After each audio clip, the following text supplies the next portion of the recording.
Okay, on today's episode of Will Cattle Eat It? Cattle are at the hay ring. I've got to get them to come over and try these apple peels. Meet the Peterson family. Our dad, the three Peterson brothers, and our families farm together in central Kansas. Our family farm started in 1882 and has been raising cattle and crops ever since. Please subscribe to this channel and give us a like and a comment if you enjoy the video. Well, they didn't eat them right away, but overnight they ate them. Good job, cows. Sorry I didn't catch it on camera for you guys, but the cows, they weren't that eager to eat them, but they did eat them. She's doing it, bud.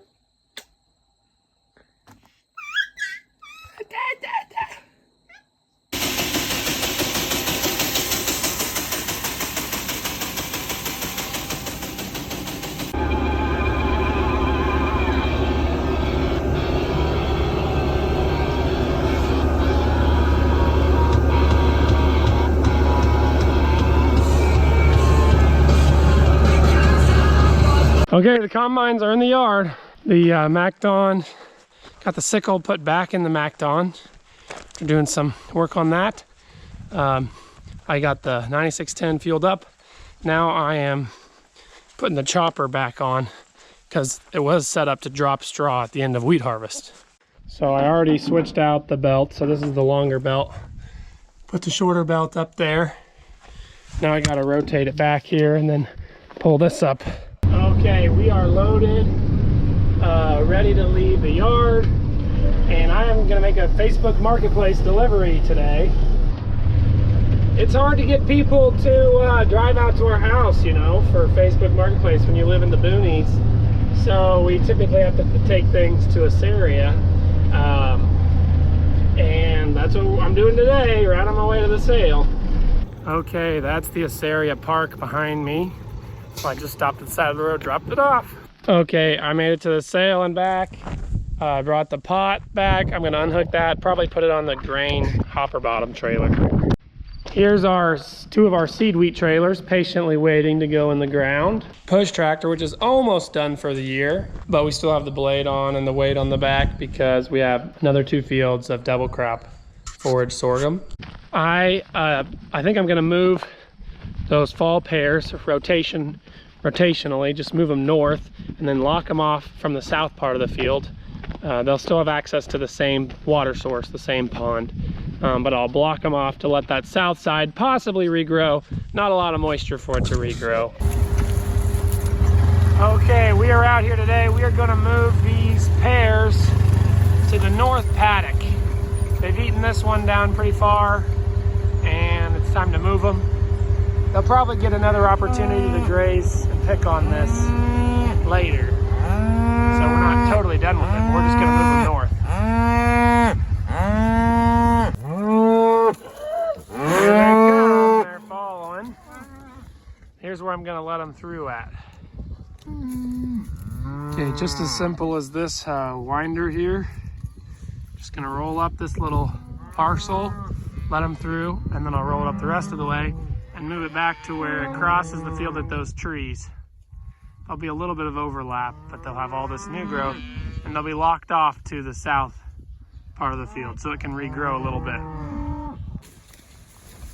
Okay, there's my first customers.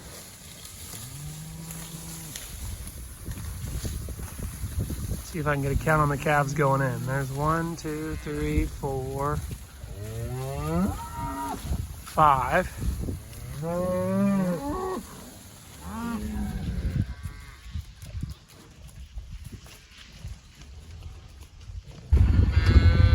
Okay, so here's the stragglers, the ones that didn't go with the group, mostly calves, 4 cows. I gotta get them at least north of the line I'm gonna put the new fence. All right, time to move the poly. Starts with moving the fence posts.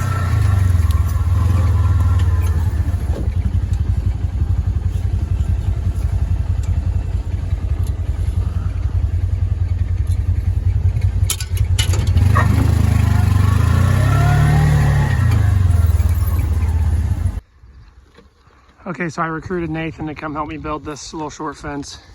So I'm just walking this along here. and he'll come pick me up and we'll put in the rest of the posts with 2 people. I'm almost made it. Okay, here you can see why it's called pearl millet. So this is... We're so nice to our cows. We give them pearls. Treat your ladies. So walking through this, there's really material everywhere. Okay, this is the tallest pearl millet that I've ever seen. Cows haven't eaten that one down. 1, 2, 3, 4, tractors! Go louder! 1, 2, 3, 4, tractors! 1, 2, 3, 4, tractors! 1, 2, 3, 4, tractors! 1, 2, 3, 4, tractors! Okay, that truck is parked. The weird part about this field is the irrigated spots are mature and dry, and the corner is not. This was not a full irrigated field, but the corners, like, they're still green. And we've seen that on a lot of pivot circles around here, that under the pivot is ripe and the stuff outside the pivot's not. So it seems backwards, but that's the way it works when the soybean plant doesn't get to mature naturally. It just kind of sits and holds on for dear life while it gets burnt by the sun. There's a MacDon header trailer, and Dad did help fill up the semi, but he stopped fixing something with the 9610. So Nathan, I think, mostly filled it himself, and that 9770. That's what today is. Today's getting the kinks out of the combines and getting the flow of everything, and we'll be a lot more full speed on the next field.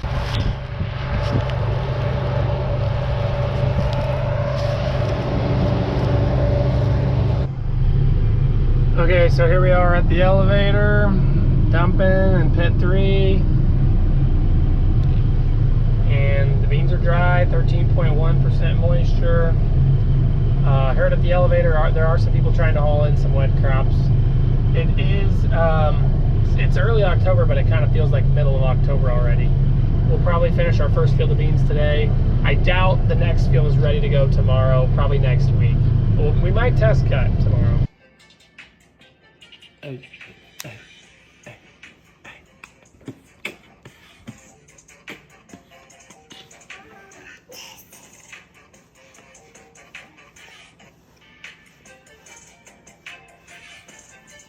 think I have it working. You can see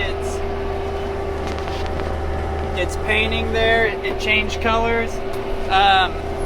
Our VisionWorks cameras, here, I'll turn this around. Our VisionWorks cameras helped me out because I needed to see what this little solenoid was doing. And so I put our rear view camera pointed at this, and so I can watch it. And now that I think I have it figured out, I'll be able to put it back to see behind me again. But I just put it here where I could see the gear turning and I could see what level this is at. I think I have it all working. I had some miscommunication between the Great Plains drill and the Topcon monitor, and and some other things. Anyways, once you get it all right, it seems to be working. So technology is cool. You just gotta know how it works, and it really wasn't that difficult to figure out. It just the first time doing anything is a little just a learning process. So this is the field we spread manure on after corn, and we didn't get it all covered, so that's how I made my map, was just where we spread manure and then where we didn't. So we're putting on more starter phosphate where it didn't get manure, and less to save money because, you know, we applied that with the manure, so less wherever we applied that. I can get more complex as I do more of them.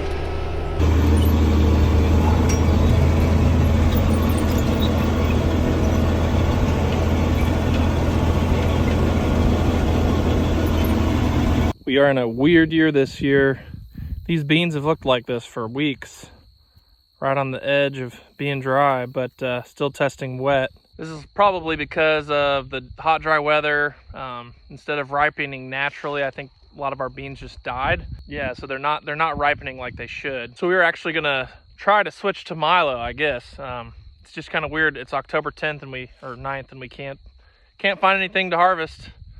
We've got corn done, but still waiting on beans and milo. All right, we are rolling in some sorghum, some milo. This is a white variety, so it looks a little different than the red kind. Also, it was really drought stressed, and the heads are kind of stuck down inside the plant. So it's made it really hard to set the combine, really hard to, it's just different. My dad said he's never harvested a milo crop that looks like this. So this time of year, we like to cut beans before milo, obviously, just because we're planting wheat after most all of our beans. And so we want to get that wheat in as quickly as we can. But since the beans aren't drying down right, or at all, we're just going with what we can go with, and that's this white milo that seemed to ripen first. And so our drill is just sitting still. It's not going to plant any wheat today, or yeah, it's just another thing to add to the list for this year of how the lack of rainfall and the heat are affecting things. It's affecting our pattern of harvest, and it's even affecting our next crop. And so yeah, none of it's really ideal, but you know, you work with what you kind of do what you can with what you have. There's definitely better and worse spots to this field, and white milo is definitely not as pretty, in my opinion, as the red stuff. But part of it, I think it'd be a lot prettier if it would have rained and the crop would have looked good. I mean, you can just tell this has been through some pretty serious stress.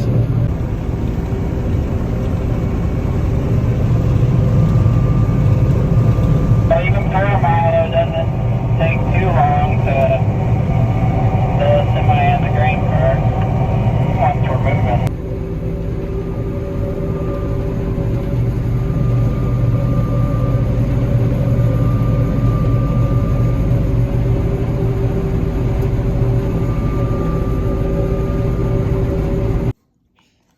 Brighton's first chili and cinnamon rolls. Well, she didn't have any cinnamon rolls, but how do you like chili?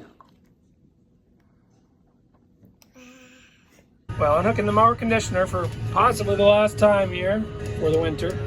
Okay, I'm gonna switch the M7 onto the baler for another time. I'm gonna go bale up some corn stalks for my uncle. The rest of the family, I think, is gonna get going on that milo field.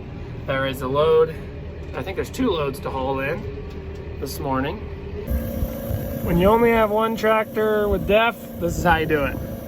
5 gallon or 2.5 gallon jugs. All right, it's the next morning. We're servicing the combines and hauling loads of grain into the elevator.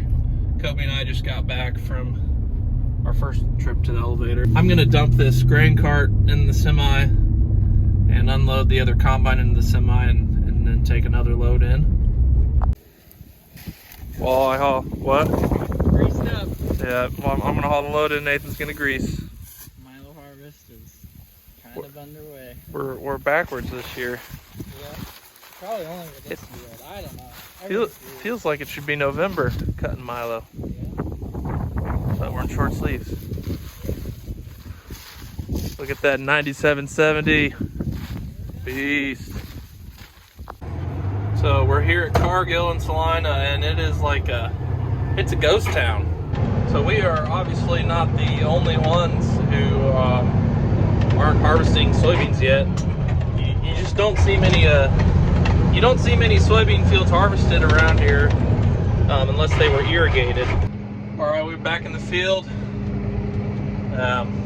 Got the second load of milo hauled in this morning, and Nathan and Dad are going here. It's like 87 degrees and windy today, so I think it'll speed things up. I think there will be other people harvesting soon. We're ready to get started, that's for sure.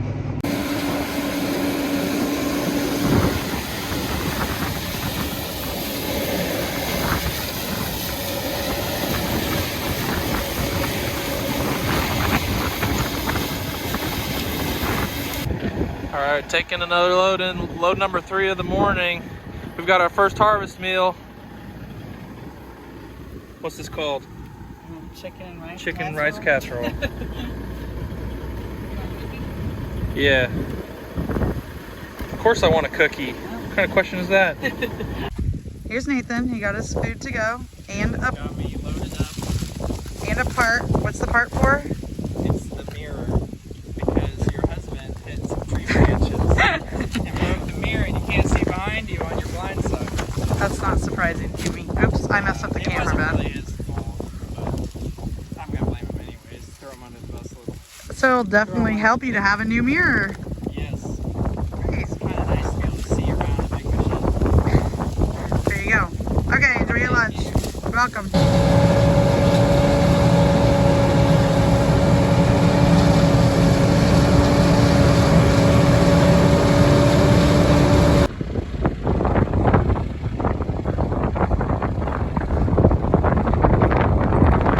How's it going? It's kind of windy today. Yeah, it's, whenever you're going that way. Your face has dirt all over it. Well, I had to clean stuff out. Whenever you're going that way, you can't even see the bottom of the baler because it's blowing so much dust. Just okay. There's a lot of bales here on this field. We're going with 3 balers. So these are not. They won't be our bales. We're doing them for a neighbor on a different neighbor's field. See how dusty it is. When I went out there, collected a lot of dust. Nathan, Greg, and Dad, I believe, are all at the Milo field. So this is what I get to do. My afternoon instead of getting to be on the harvest crew, but I'll get to the harvest field soon enough. We should have this done today. Here you can see it's pretty dusty. Every now and then I've been running my windshield wiper. This will be my last pass across the field, down to just 3 passes left. Since we got 3 balers, it's almost done. Well, somehow we ordered about the perfect amount of net wrap for the year. Our Tama net wrap. We had a big pallet of it beginning of the year. I don't know if we ever had to order any more, but we have partial rolls in each round baler, and that's it. I guess there's one more small field I could bale. But I'm thinking it will probably only make like 10 or 15 bales. So that should all go on that net wrap. All right, after the first field of milo we cut, we are switching back to beans. There's still some green leaves on them, but they are testing dry. So we're hoping to get this field cut, and then we can follow it with our winter wheat. Nathan's hooking onto the header here. And I'm gonna switch over to this other combine.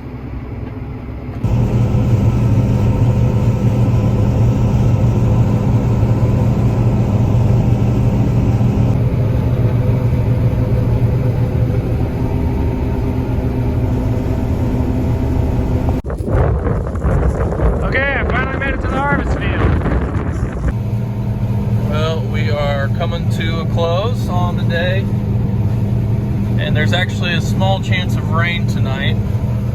I don't think we're going to get a lot of rain by any means, but we may be taking tomorrow off. We'll see.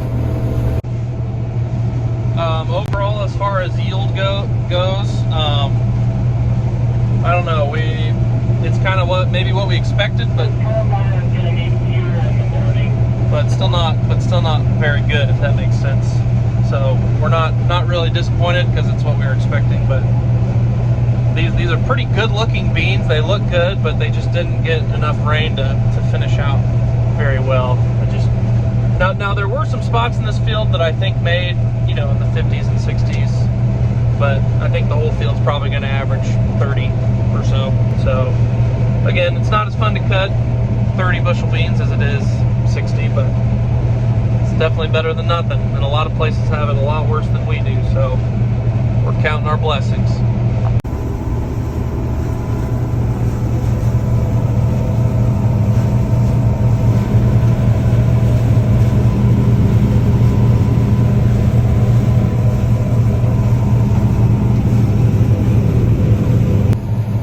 All right, we are finishing up the field, then we'll probably probably quit for the night. Okay, we detached from this head so that combine can fill up with fuel at Craig's house in the morning. Thanks for watching, everyone. Check out our music videos linked in the description. You can also follow us on Facebook, Instagram, TikTok, Twitter, Snapchat, and explore our website, www.petersonfarmbrothers.com. See you guys next time.